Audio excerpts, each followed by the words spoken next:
Yo, people, we are back. Yeah, we're back. It's been a couple days. You know, we ain't been here. We ain't recorded, but we're back.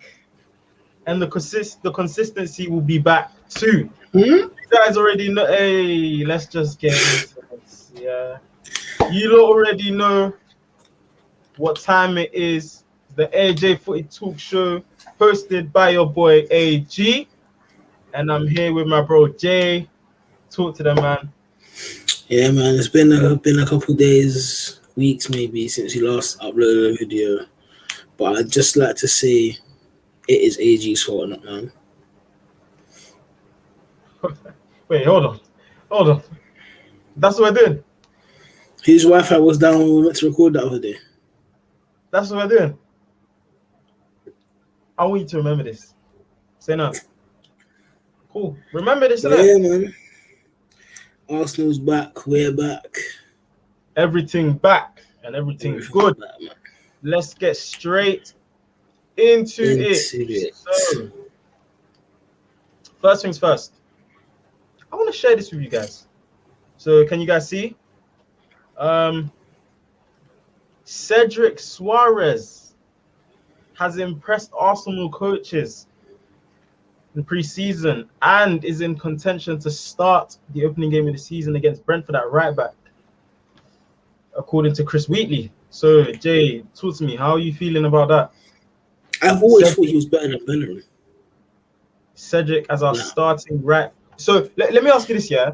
If we went into the season, let's say we did give up Ainsley in order to try bring in Maddison, and our right backs were Cedric and Chambers, would you be a fan of that?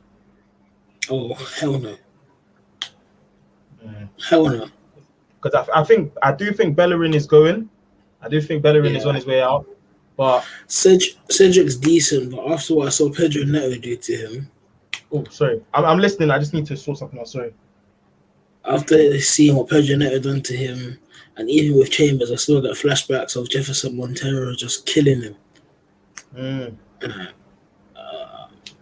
I feel like we need someone that's very good in that right back position now. I feel like we're not very good, but someone that is better than what we have. So would you perform on a consistent basis? So would Max Aarons be someone you're looking at? Or is he not even, does he not fit the bill for you? Because this is your opinion, isn't it? So he's decent, but I don't think I've seen the best of him in the Premier yet. I mean, how many seasons has he played? I think he's played one. Played one. And he had a good season. Championship, he had a good season. He's had 2 good seasons, actually. Yeah, but that's last season, the season before you got promoted, right? Okay, let me ask you this then. If let's say, in fact, we'll get into that later. What I want to ask you, we'll get into later. So obviously, you guys, let us know in the comment section below what you guys think of this Cedric, potentially our starting right back. Yeah, Arsenal pre-season, you know, we were getting trolled all over social media. What was it? Did we lose to Hibernian? Yeah, 2-1, innit? Yeah, we lost to Hibernian. Drew to Rangers and then beat Millwall 4-1. Yeah. I mean, Millwall. Willian got an assist. Willian got an assist. I know we're making a big deal, but it's just a madness that just saying it like Willian got an assist. Balogun on the score sheet is good. Apparently, there's an MLS team that wants to pay Willian's wages. Like, that is ready and willing to pay his wages, as well as maybe even a transfer fee. Send me that. Send that. It's on. You should have seen it on our Twitter. One of the pages that we follow tweeted it.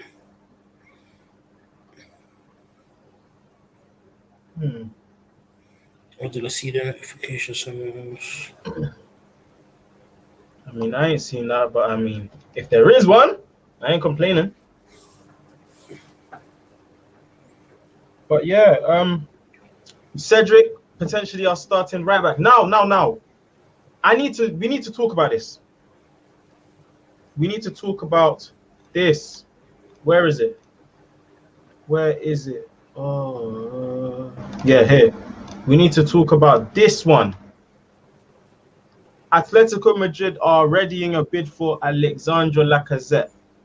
Arsenal are open to offers. According to Goal, the opening bid could be around 13 million, and the Gunners could accept a fee of around 17 million. What do you make of that? Because I was seeing reports that we were interested in Tammy Abraham, so we were looking to offload Lacazette to bring in Tammy.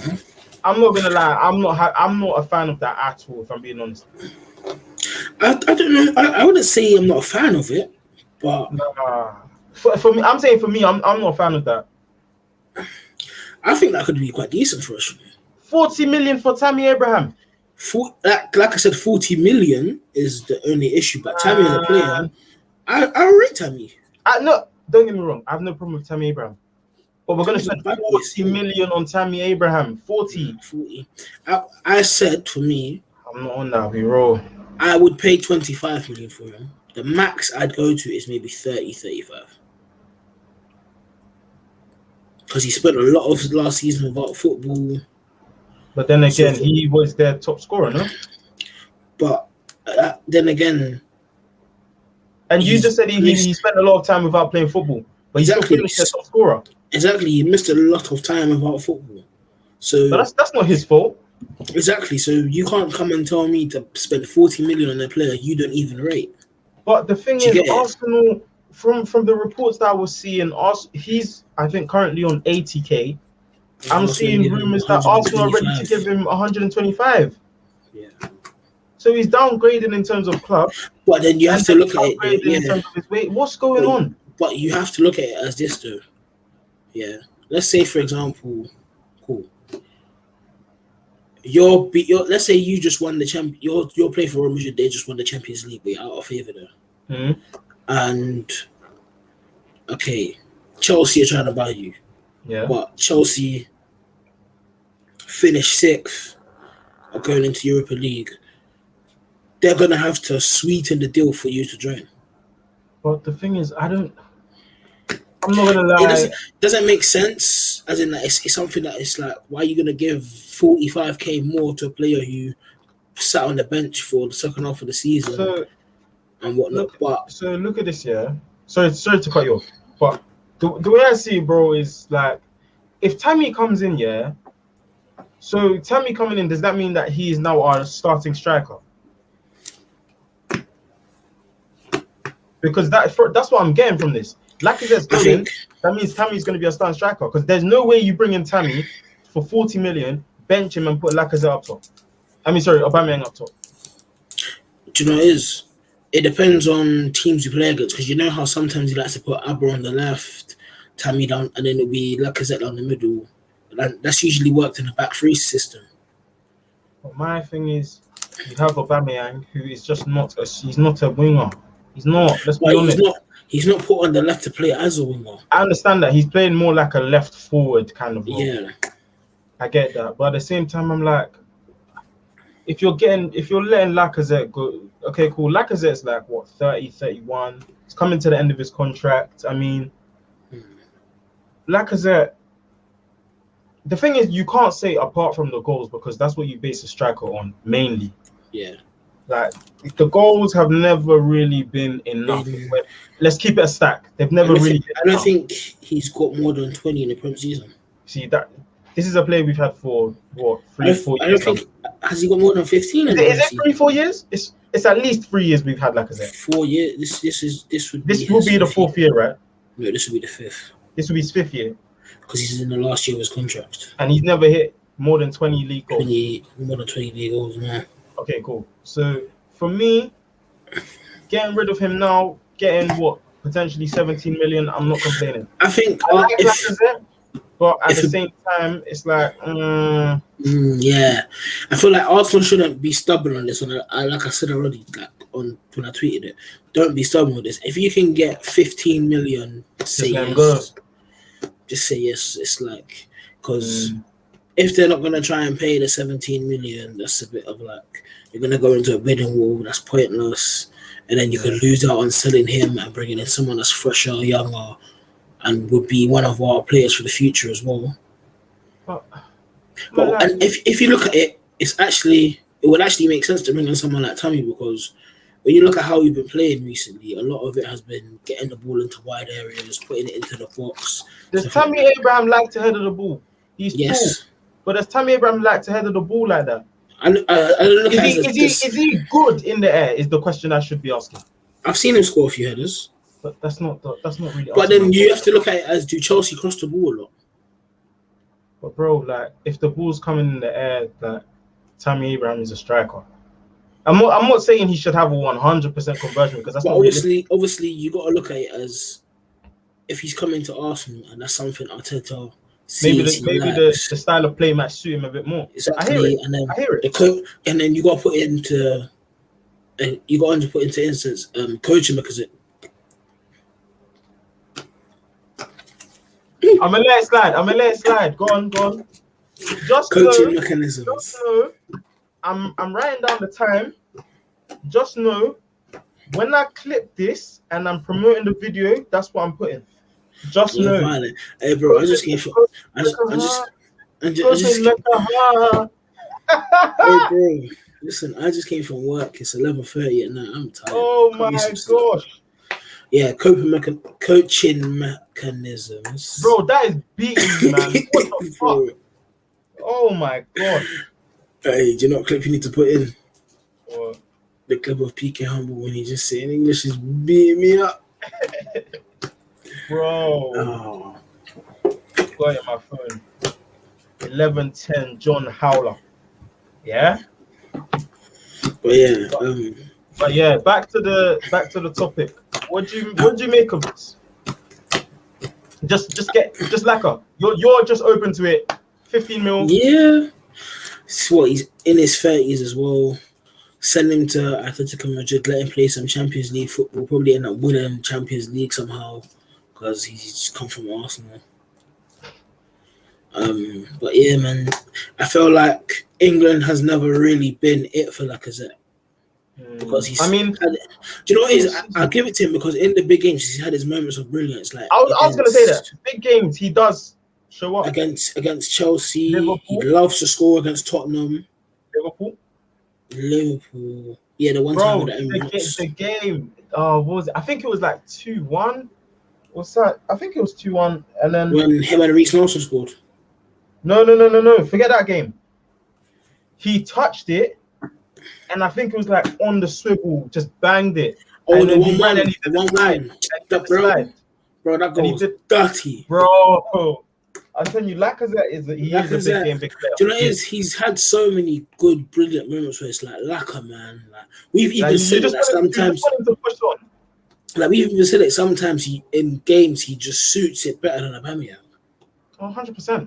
But it's just the consistency's never been there. Yeah, and that's the big problem. Consistency, because consistency is key. It's consistency and hairline started going at the same time.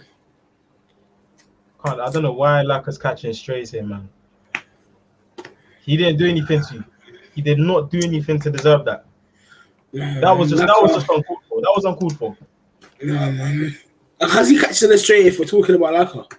Nah, bro. Why are you talking about his hairline, bro? We're talking about his football. Man's trim was sharp. One of the sharpest in the league. Oh, bro, man. You can leave that out, man. Lacazette was so... The thing is, I was so hyped when we signed Lacazette as well. Yeah, so was I. I'm not gonna lie, it was Brian Brian's the one that proper put me on to Lacazette, like proper. He's like, bro, this guy is he's the real deal. And then he got me to start watching Ligue 1 more to check out Lacazette. This guy was just he's like a machine. But then I think people have said that buying Lacazette and then having to buy Aubameyang in January was a bit of like, is that because of Lacazette? I don't think that's because of Lacazette. I think that's because Sanchez left. I think, and this is my honest opinion, I think if we had, in the time that we've had Aubameyang and Lacazette, we've rarely ever played the two of them up top together. Yeah. And I think that could work so well. It did work very well under Maybe not now. Maybe not so much now, Yeah. Maybe before, because Emery did do it. He did. It And worked. remember against what was it against Valencia or Villarreal Europa League? Valencia. Oh, you see them two. But you know what it is? That's the thing that Dynamic. annoyed me about Emery, because Emery knew that worked, but it was like the players he put around in other positions that he used to just say, yeah, let me Emery's a chop criminal. and change. He's putting Torreira at the 10. He's a criminal. But it's fine. He's won Before Europa that, League, so I don't even care. I'm talking about that season we got to Europa League final. We should have finished third and got to the final. Yeah, but we bottled it. It was against Palace, innit? Palace Palace, and Brighton. We Palace literally had to were- win our 2 Palace home were games. We had 5 away games and 2 home games. We just had to win those 2 home games and we got top 3. And we didn't. You know why? You know why? We are finished. Finished. We are And the thing is, finished. yeah, I wanted it to work for Emery because I liked what he was doing with the whole them 2 up top. But It wasn't meant to be, clearly. It wasn't meant to be. But let's move on. We don't want to make this too long. Guys, yeah, like, comment, subscribe, hit that notification bell, share this with your peoples, because we are going to be back again on Wednesday, but we're going to be live. We're going to be live on Wednesday. You understand? we are. But look at this now. This one, I'm not too like I'm happy, but I'm not.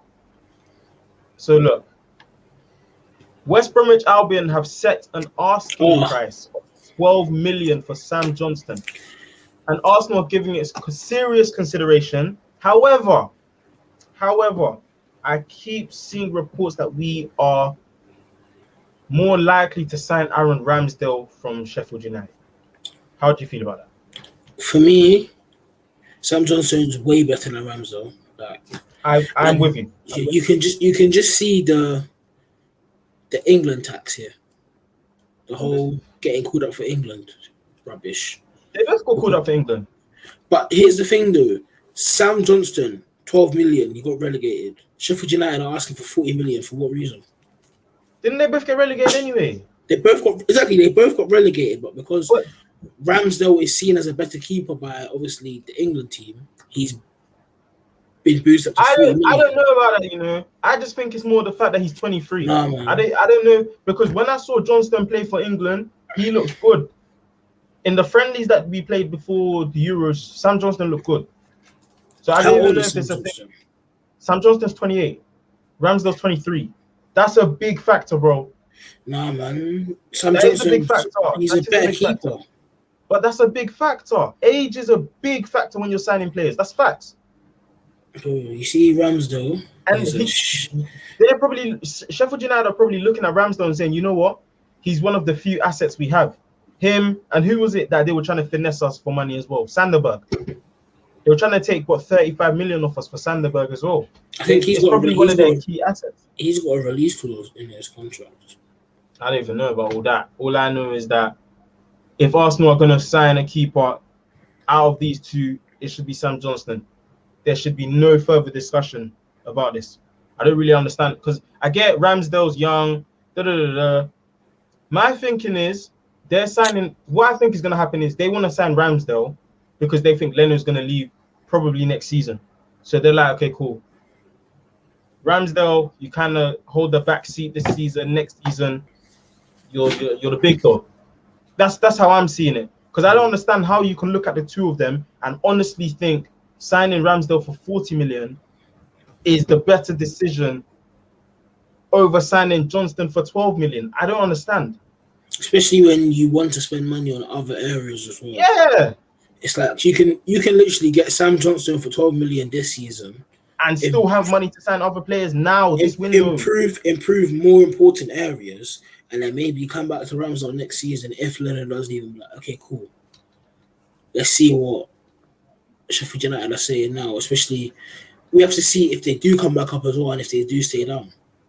If they stay in Championship, that might even help us. Yeah, that price tag. Shoo. Yeah, exactly. Man. So, but for me, I said it already. Why not just bring in Matty Ryan permanently? If you're gonna be looking, he signed for Sociedad. That's what I'm saying. Why didn't we just bring him in permanently if he was gonna? Oh, I feel like the time that we brought him in, I didn't even think we were sure. You know, I think it was just it could be bad business, but at the same time, I think it was just kind of bring him in. You know what he's on, but just bring him in and see how he performs now in the time that we have him. If he performs well, he only got given like what 3 games maybe, and in those 3 games, I think he played well personally, but I am not in charge. So even those 3 games, signing him might have been a mistake. We don't know. It could have been a serious L signing him, but at the same time, it's low risk because he would have been a free agent. Yeah. So there's literally no risk if you sign him up. So I don't know, man. It's a bit of a Arsenal's transfer business has always been a bit dodgy. Like, it's a bit weird. It's been dodgy since maybe 2015. A lot of weird deals, a lot of weird business. But last thing we're gonna talk about, because as we said, we're gonna be live on Wednesday. Because from what I've seen on Twitter, we potentially have a friendly against Watford. So put this video out for you guys tomorrow. You know, just a little we're back video, some transfer news, and then Wednesday we should be back after the friendly. You know, give our post-match thoughts, our analysis of the game, and last but not least, let us talk about Benjamin. Oh yes. So from what I've seen, he should be completing his medical this week and should be announced as an Arsenal player some point this week. At some point this week, we should see Benjamin White in an Arsenal talk, which is good. But this is what I wanted us to look at. So this is Sol Campbell and Ben White, right? Mm-hmm. It needs to work out because Arsenal are not in the position to shift out 50 million for a player. He'll definitely have to start. If it does happen and the medical's all good, he'll have to hit the ground running. It's a difficult one. It's a lot of money. Okay, one thing I'll say is we are in a position to shift out 50 million on a player. We're not in a position to shift out 50 million on a centre back. That's my only thing where it comes to the pricing. Also, without him having a pre-season with the squad and stuff like that, because he's joining Wednesday. Actually, no, he might have like a little pre-season. He might be able to get maybe 1 game because we still got. So we got about 2.5 weeks on because we played the first game in the season. Remember Friday night? So we got about 2.5 weeks. We don't know if he's still going to be on his holiday from the Euros because even though he didn't play, England did get to the final, so his break would have been extended a bit longer had he still been at Brighton. Because he's only had to cut it short because he's having to do the Arsenal medical and stuff like that. Mm. But I mean, even though I don't think he played the game in the Euros, did he? He didn't. But the thing with the holiday thing is, he could still be like they're still on holiday, as you said. So I mean, it could be a good sign. Maybe it's him being eager, saying, I want to come and get to work. You never know. It could be that. We don't know, but obviously, I think, as you said, we are in a position to shift out 50 million on a player. I would assume Sol Campbell is saying that, but he probably meant to say centre back. I would assume. I don't know. I'm just assuming right here. But I mean, I think because who was it I was speaking? I think it was in a group chat I was in. Someone said that Ben White is supposedly our new Luis. And at first I was like, what do you mean by that? What do you mean? Like, what's that about? And then the person was like, in terms of playing out from the back, getting on the ball, making things happen. I'm going to be real. I have not analyzed Ben White's game enough for me to know whether or not that is true.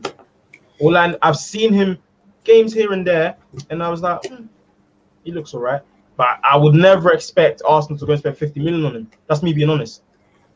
The only real English highlight, 100%. But the only real highlight I have with him is the one where Rashford was chinging him. That's the only real highlight I have. Then again, that's Rashford. Rashford can ching a lot. He can do that to a lot of players, yeah. But that's why I'm not gonna sit here and say, 50 million, that's mad. Because at the same time, he's quite young. Yeah. It's obviously a player we're looking to keep for the future, which is a good thing. Smith Rowe signed a new deal, which is good. Our new number 10. You and me were having a discussion over that. I said as much as I'm a fan of Smith Rowe, my man's played what? He played like half the season because he came into the squad. He came into the squad around the same. When you look at the December, impact right? he's had, yeah, when you look at the impact he's had in the squad in the second half of the season. Bro, come on, man. No, you can't say come on, man, because Come on, man. bringing in him and Erdegaard was massive because it changed. Because when you look at our season, Wait, our bro, issue I'm was, not. was scoring Wait. goals. You've got me wrong. I'm not disputing his contribution to the team and his impact on the team. What I am disputing is him having the number 10. I think that's premature. Bro, That's my honest opinion. Yes, Bro, it is it's a number. There's certain numbers in football that are still big. Let's be. Number, the only thing that say really that. matters with numbers is branding, maybe. That is it. Bro. M10, R9, I think unless CR7. unless certain players have like a number for a specific reason, like let's say, I don't know, someone could have the number 88 or 89 for a specific reason. Other than that, it's kind of like you're not really expecting like your starting player to be wearing, I don't know, 39 or something like that. Unless he's just come from the academy, cool, makes sense. Okay, so what number would you have given him then? Smith Rowe. I see. Now you got me. I don't know. Honestly, Exactly. I don't know. But the number 10 Because is just like, remember, players pick their numbers. yeah, Arteta came out and said he asked for the number 10. Arteta came out and said Smith Rowe wanted the number 10. Players- He like wants that pressure. Yeah. Players pick their numbers. If the number's available, then it's like, yeah, cool, take it. If the number's unavailable, it's a bit of like, yeah, I don't know, you gotta speak to them first, kind of situation. I hear that. I'm just saying, me personally, I just think I have no problem with Smith Rowe. I think he's a good player. I think he's been good for us. I'm just saying, I think the number 10 was a bit premature. However, if I'm trying to be open-minded and see it from both perspectives, the way I see it is he signed a long-term deal, right? So obviously this is a player that we're looking to keep in the team for a long time, a very long time. So my thinking is, okay, cool, you give him the number 10, he's going to be here for the next maybe 4 or 5 years. Granted, Arsenal keep progressing. We don't stay 8th and all this nonsense. Granted, we keep progressing. This is a player that's going to be with us for a long time. Same with Saka wearing the number 7. Yeah. The players are going to be with us for a minute, so I kind of get it. But I don't know, man. That was just my opinion on the situation. But yeah, man. My bro, you got anything else to say? We can keep this. I saw that we might be re-interested in Martin Odegaard. Oh yeah. I've been seeing a couple rumors about that. Apparently, his future at Madrid isn't actually certain anymore. Yeah, and I think his deal might be cheaper than Maddison. So, who do you go for? Hold on. Aouar, Maddison, or Odegaard? And this could be wherever you want to play them, whether that's the number 8 or the number 10, wherever you want to play them. For me, I sign Aouar because I think he's same age, if not just slightly older than Odegaard. Okay. Plays 8, plays 10. The France under-21s game, I did see him play out wide. I don't think he likes to out wide. Yeah, I wouldn't say that's where he should always play, but I'm saying that's another option if needed. I think that way we can also get some other business done. Maybe get a DM in. Okay. So wait, sorry, hold on. If you bring in Aouar, he's playing the 10 for you, yeah? Playing 8 or 10, yeah. Okay, cool. If not Aouar, I'd go for Odegaard because he can play 8, 10, and wide left. Right, yeah. Okay. So pecking order: Aouar, Odegaard, Madders, yeah. Maddison, yeah. I need to see how much Odegaard costs, but for me, I think I side with you on that just because I was 25 million, and he's another young one. He's 23 or 24. That's a steal. Honestly, 23 or 24 years of age. 25 million. I don't know why you don't say yes to that. I don't know. I can't. What factors are there for you to not say yes? I don't understand why that deal hasn't been done. I don't look at that and say that's something that could go wrong. Do you get what I mean? Like, as much as you can say, cool, Maddison already has the Premier League experience. He's already you know, he's been in for however many years. He's a proven goal scorer as well and creator. Yeah. I mean, Aouar for 25 million, it gives us the option of playing, if you want to play a 4-2-3-1. Yeah. So you have Partey and him maybe, and then Smith Rowe, or you play a three in the middle where maybe you have Partey sitting. This is just me giving like examples. Partey sitting as the 6. You have Smith Rowe and Aouar there. You know, I like feel there's like so many different variations we could have. I just want a natural number 6 because when you put Partey in an 8 position with a natural number 6, he's a fantastic footballer. Hey, you saw the friendly, right? Yeah. What do you think of Lukonga? I think he's decent, you know. I was thinking the same thing because that's my first time really seeing him play football. I think he's decent. I think he looks quite good. Partey looks fresher this preseason. Yeah, he's had a preseason with us. He's looking good. I mean, like this is him and Pepe's like first proper actual preseason. You see Pepe, yeah. You lot know. I was on that Pepe slander train for a minute because the thing is, I had so much hope for him. I had so much hope, and the expectations were set so high for him that I was like, "Come on, bro, you're letting me down." No, but the thing is, yeah, I could you made me open my eyes. I'll be real. You made me open my eyes. It's not so much him; it's more Arteta.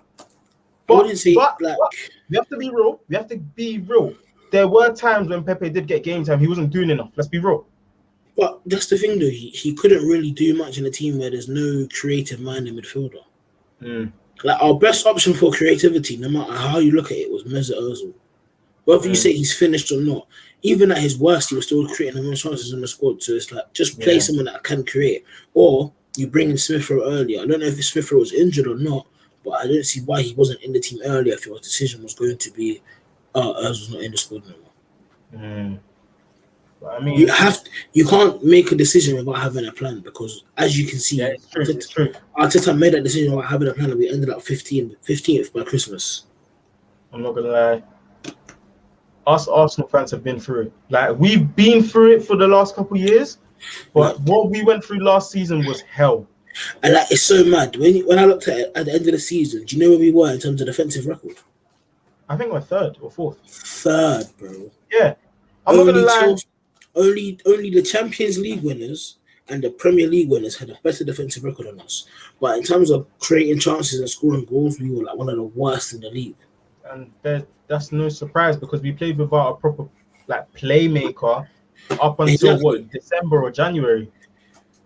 Like, how can you say you don't have the player that can provide the creativity in the squad? But Mesut Ozil is sitting at home tweeting.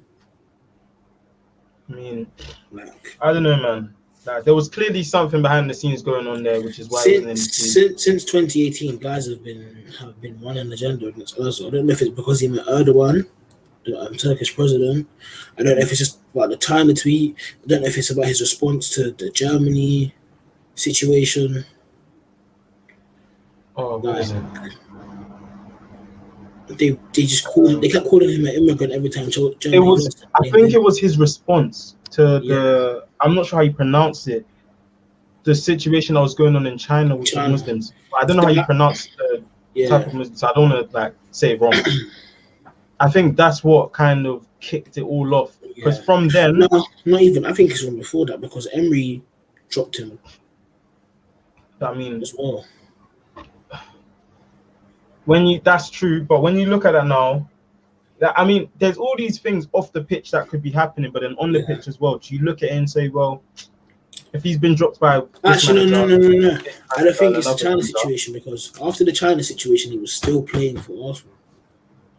Was he? Are you sure? Yeah. He was still playing games. He was still. You're sure? Games. It was lockdown when he didn't want to take a pay cut. Hey, brother, man, what is that? Oh, bro. Bro, this guy's moving mad. But the lockdown, I remember seeing he didn't want to take a pay cut. Oh! I think he was the only player that didn't want to take a pay cut. No. There were 3. But for some reason, they didn't expose the other 2. So there was, and they only spoke about Ozil because obviously highest earning. Yeah. I mean,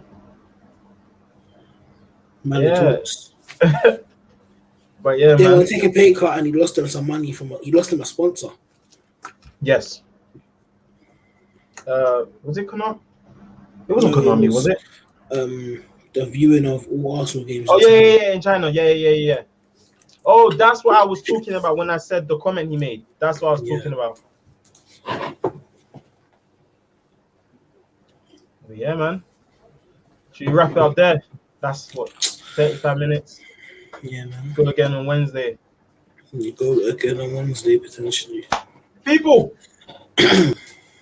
this has been the ANJ Footy Talk Show hosted by your boy AG and my bro Jay.